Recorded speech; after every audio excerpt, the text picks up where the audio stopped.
എടാ നമ്മുടെ ബാബുജി ഇല്ലേ വരുന്നത്? വാ നമുക്ക് നോക്കാം. ബാബുജി എങ്ങോട്ടാ?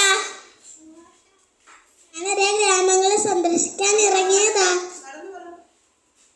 1948 പോയിട്ട് 2024 വരുന്നത്. തിരിച്ചു വരണമെന്ന് കരുതിയല്ല.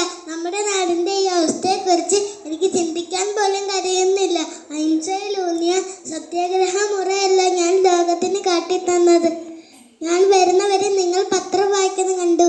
എന്താണ് പത്രത്തിൽ?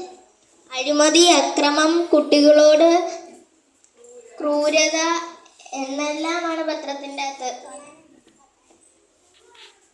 നമുക്ക് കിട്ടിയ സ്വാതന്ത്ര്യത്തെ നാം ദുർവിനിയോഗം ചെയ്യുകയാണ് ചെയ്യുന്നത്.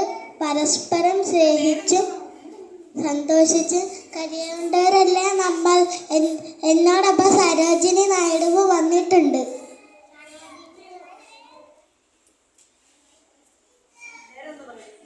കുട്ടികളെ, ബാപ്പുജി നിങ്ങളോടെല്ലാം പറഞ്ഞു അല്ലേ? ഇന്ന് നമ്മുടെ ഇന്ത്യയുടെ അവസ്ഥ വളരെ ഭയാനകരമാണ്. സമ്പന്നർ എന്നും സമ്പന്നർ തന്നെ, ദരിദ്രർ എന്നും ദരിദ്രർ തന്നെ. ഇതിനൊരു മാറ്റം വേണ്ടേ? ഇന്ത്യയുടെ ഭാവി കുഞ്ഞു മക്കളിലാണെന്ന് നെഹ്റു പറഞ്ഞിട്ടില്ലേ?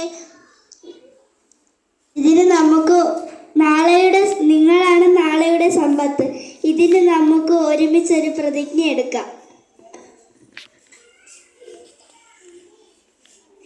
അനീതി വേണ്ട, അക്രമം വേണ്ട, അഴിമതി വേണ്ട. കുട്ടികളോട് മാന്യത കാണിക്കുക. പാവപ്പെട്ടവരെന്നോ പണക്കാരെന്നോ വ്യത്യാസമില്ല. വായിച്ചു വളരൂ, ചിന്തിച്ചു വിവേകം നേടോ. ഭാരത് മാതാ കി, ഭാരത് മാതാ കി, ഭാരത് മാതാ കി, ഭാരത് മാതാ കി.